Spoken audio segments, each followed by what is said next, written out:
Welcome to Many Ways to Validate a Field.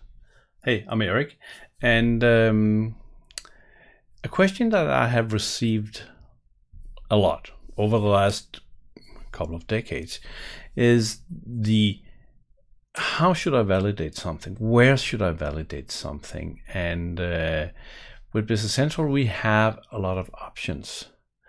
So I thought it would be good to cover this topic and talk about validation. There's already a video on, you should validate, but let's actually look at all the different ways that we can validate a field and perhaps discuss pros and cons of the different methods. So we better get started here. I've took the liberty of, before we started, just creating a simple extension. There's a table with a couple of fields. There's a page with the fields, and that's it. So if you just want the short version, the very short version of this video, the under 2-minute version of this video would be that, hey, always do validation on the table. End of discussion.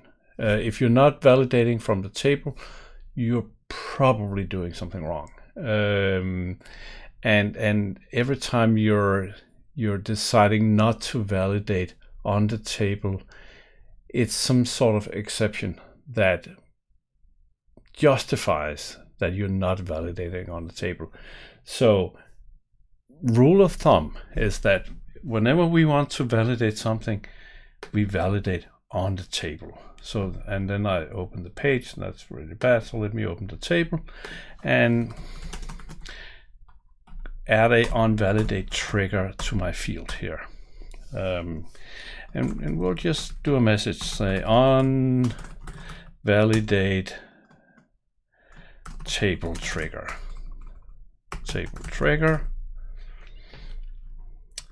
And then we'll actually set the value to that. So let's do reg.validate this to onValidate table trigger. So this will trigger every time anything decides to do a validation of this field. So if I type in something, I get the message, I get the onValidate table trigger. So this is all good, but this is not the only place that we can validate a field. So let's try to go to the page and look at the field here. And if I say trigger, we can validate. And let me just copy our little thing here. So now we're on the page. And when should you validate on the page? Well, you should validate on the page in. So the easy way to tell is, of course, if your field is not part of reg. If this is a global variable or anything else, so you actually need to handle validation on the page because there is no table behind, then this is the place to do it. But let's see what happens. So now we have onValidate page trigger and we have onValidate table trigger. So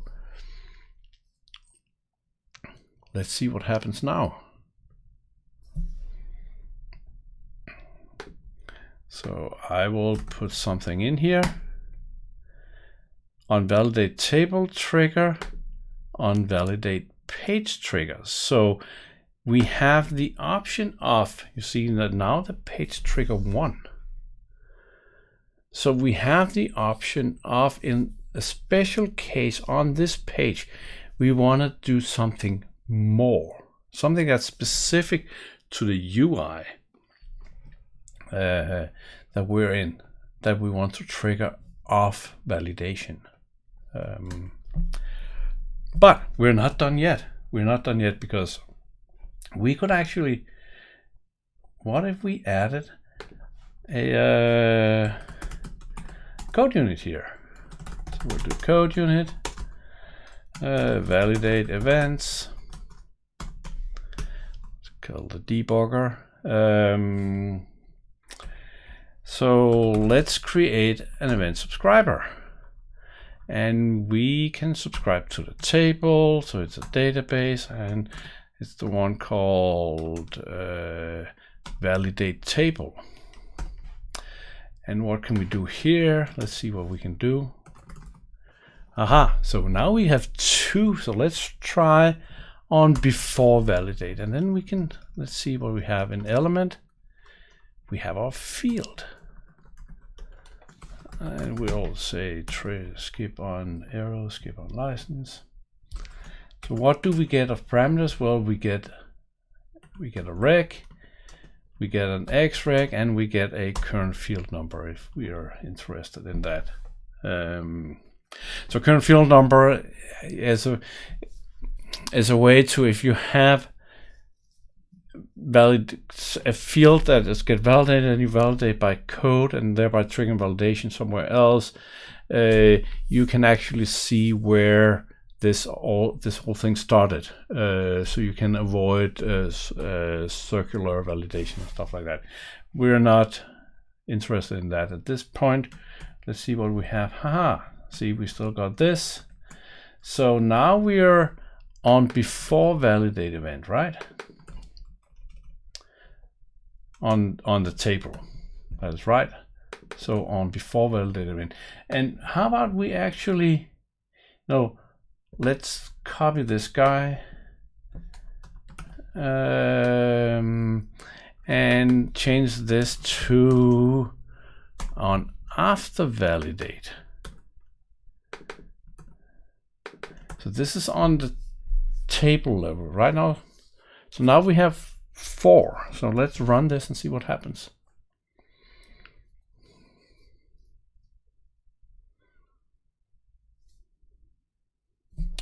So we'll hit the again. So I'll trigger the validation. So now we got on before validate event. So this one is actually the very first one.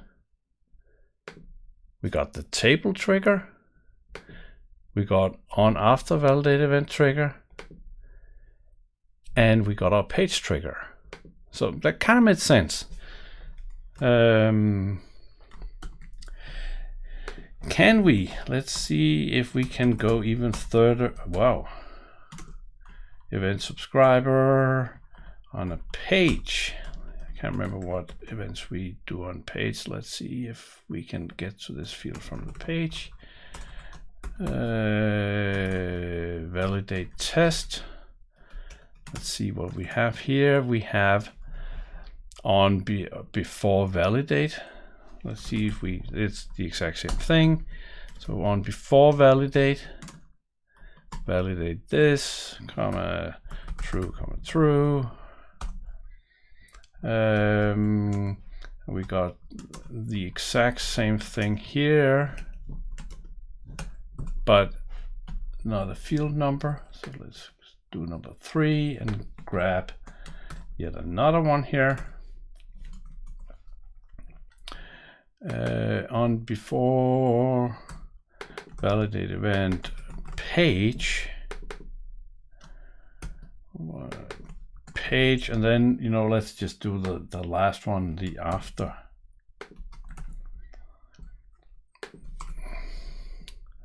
So this was, what did I break now? Wow. Well, on after validate event. There we go. On after validate event, on after validate event. There. So now we have 4 events. And I think by now you can see the pattern here is that, of course, those events are kind of encapsulating the field. So And you can see the more messages we get, the more drops shadows we get. It's rather comical. On before table, table, on after table, on before page, page, on after page. So now we have 6 triggers. But what if we do this? So here is our nice app that we have done, but I prepared another app. So this is number 2. So and number 2 here has a dependency on number 1. So now we could of course go back here. The first thing we could do is basically grab this guy and do events in this one. Plural maps, come on. And we need to put this in the right number series for this app. Let's call it 2. So now we're just subscribing to the same thing. So let's change this to, how do we do this in a nice way?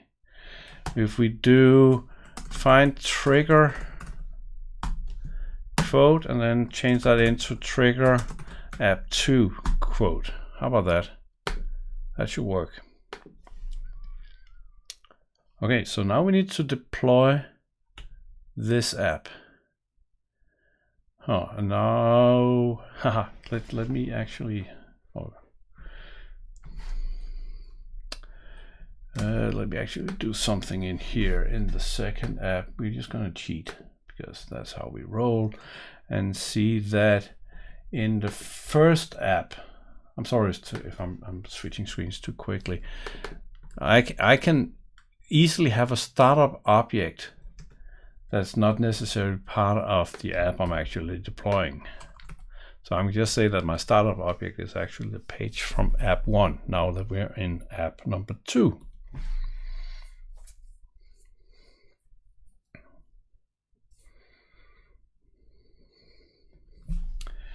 So let's try again. We validate. So on before validate event table trigger app 2. So now we have two apps, the app itself and another app that are both subscribing to the same event. So app 1, app 2, table trigger, app 1, app 2, app 1 on before, app 2 before, page trigger, app 1 after, app 2 after. So it still kind of makes sense, the order of all this. And then you could ask me, why is app 2's table triggers always after app 1? And that is undefined per Microsoft.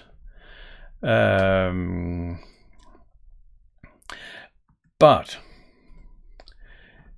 even though it's undefined, clearly there is some sort of relationship between the IDs. So this one has a higher ID. So app 1 has a higher ID than app 2. And perhaps this is related. Perhaps it's not.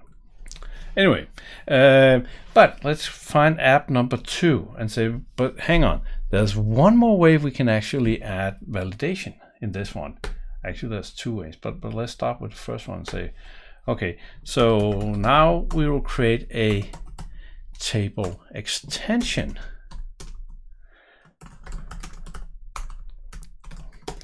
Where we're now extending our validate table. We'll find the fields and we'll do a modify on a field called validate this. Because in here, we can also do on after validate, on before validate. Let's find our friend.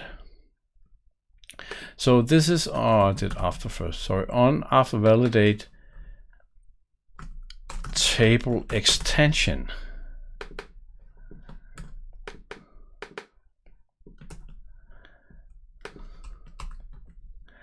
And let's do the other one also, trigger on before validate.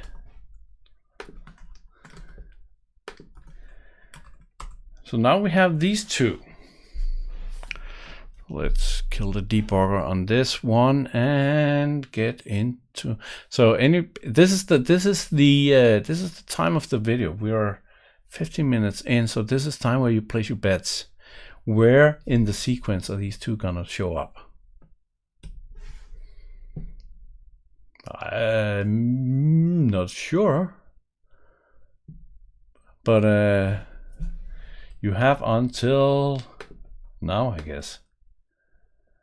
Let's actually do something here now. Okay, so now we have on before validate event. Okay, app1, app2. Did I mess up the naming?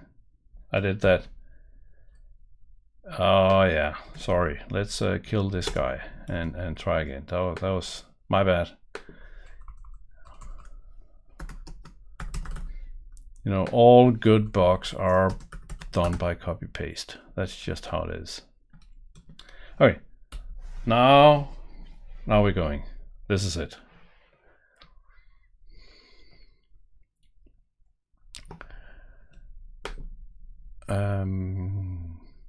So let's do some, yeah.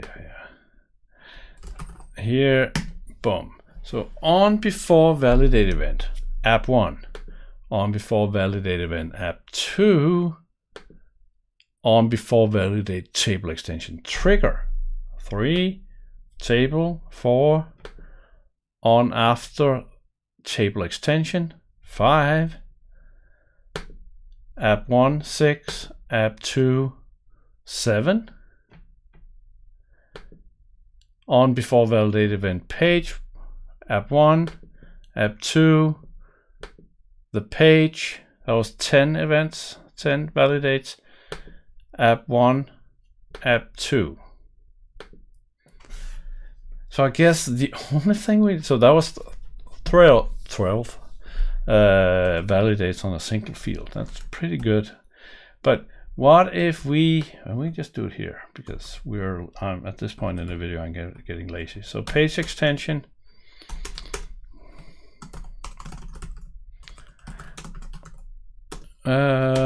extends validate test, layout, modify validate this, trigger.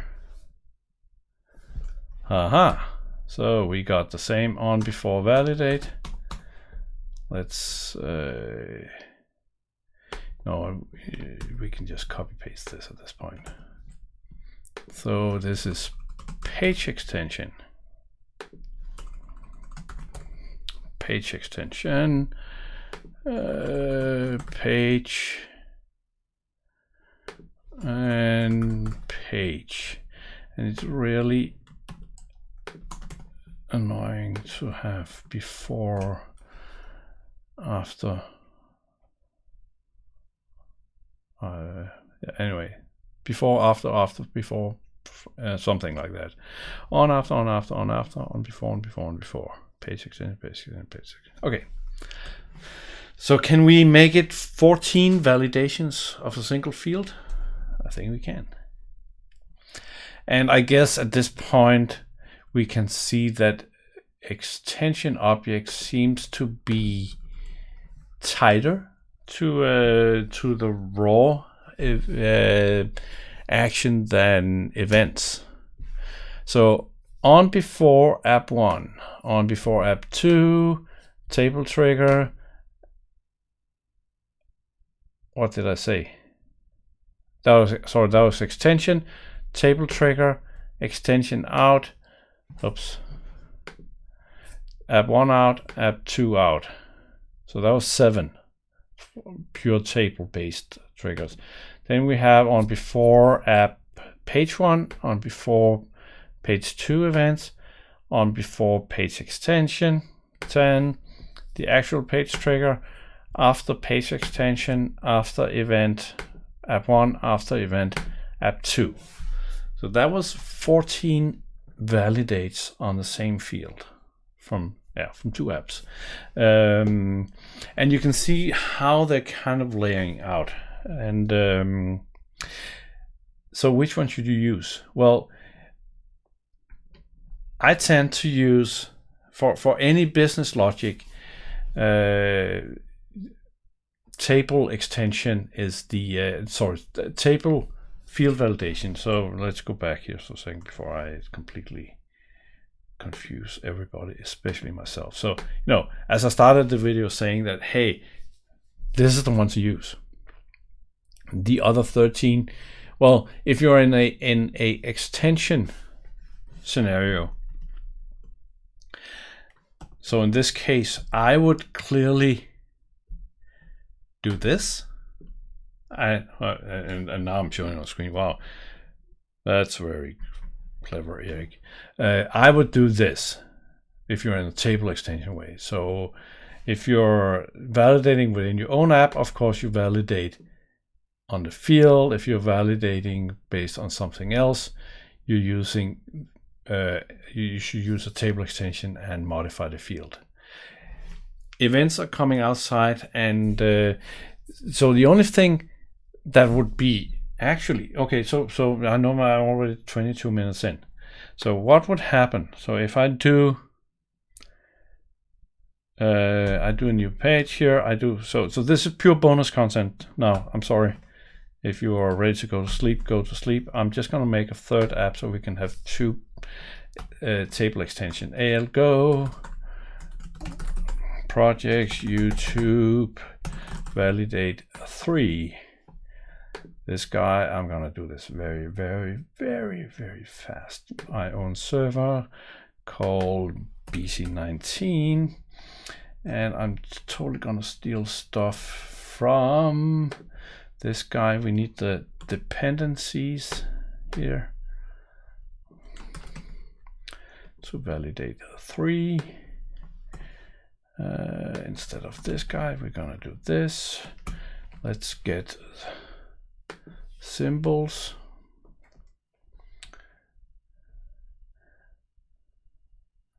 We're killing hello world because we're not gonna need that. We do 56.3 here. And then I'm just gonna grab from validate 2. I am going to grab all these and do extension AL here, and we're gonna renumber this. So now we're having a field, and I forgot what numbers I put on this one. I did this one, never saved it. Okay. So now we have the field, but we have 2 table extensions and 2 page extension. So let's do trigger and then do trigger app 3 here. So now we have in total, let's launch this app. So in total 18 events. 18 validates, I guess, events. So let's see where app 3 comes into the play. We validate, and so we get on before validate event app 1. That's the event. App 2, tables extension trigger. So that's from validate 2 app. Table its extension trigger 3. And then the actual table extension, and then on after validate from the first or the second app, and from the third app, and the events, And then we go to the page, get the events, and then we get the first page extension trigger. Then we get from the latest one, and we get the rest of it. So now we're on 18.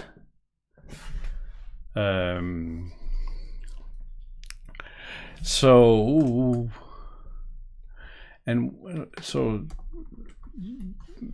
what you could ask, and I would not fault you for asking, is what is the app ID for this one? So the app ID for this one is higher than the app ID of, no it's not, hang on. Yeah. So what we could do, but we're running out of time, we could start moving the app IDs around. So I will leave that up to some of you if you want to do that, and let me know in the comments below if you can change the order of validation just by changing around the value of the app ID, or perhaps the value of the name, whatever has an impact on sorting on the order. I know Microsoft saying this is undefined, but clearly undefined is not undefined. Somewhere there's some entries that goes into a table that force some sort of sorting, and maybe it's just hash values, and whatever you produce gives a different hash value, but it's worth trying. So that was a bit of bonus content, and I have no idea why Thursday videos is suddenly almost 27 minutes. At least we did up till 18 validates of the same field, which is pretty cool. So until next time, have a wonderful day, stay safe, and I will see you soon.